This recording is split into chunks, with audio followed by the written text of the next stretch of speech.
Jā, sveiki, labvakar vai labdien. Jā. Tas, ko es gribēju pastāstīt, ir par to, ka es dzīvoju Hruščova tipa mājā. Tur ir 90 dzīvokļi.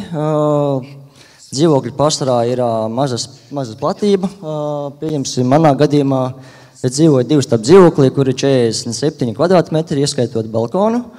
Un problēma sākās ar to, ka man izauga dēls, kuram vajadzēja nopirkt velosipēdu lielāku. Pirms tam mums bija 20 colas, 24, un tad viņam vajadzēja lielāku velosipēdu. Līdz ar to līdz šim es glabāju savu ritenes balkonu, un tad man vajadzēja glabāt arī lielāku ritenes balkonu, kā tev redzēt.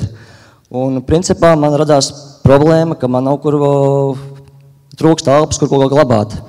Un tā mēs nonācām pie secinājuma ar sievas tādu mudinājumu, kad viņš saka, davai, meklē vietu, kur mums ritenis glabāt. Tad es dabūju atslēgas pagrabam, nogāju lejā, un apmēram tas pagrabs izskatījās šādi.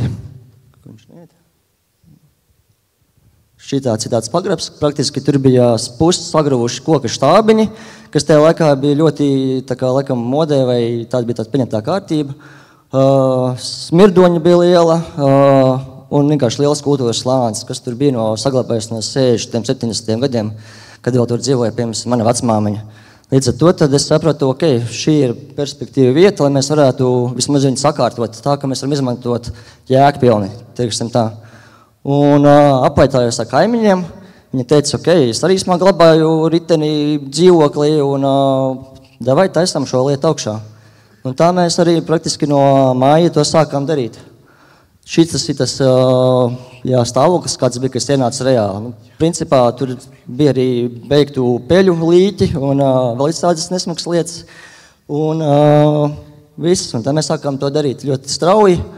Un rezultāts tad, jā, kad mēs to platību sakārtojām praktiski 4 mēnešu laikā. Un tas nebija tā, ka dienā, bet vienkārši ik pēcņiem mums atnāca konteineri, mēs viņus sākām visu nest ārā kaimiņiem.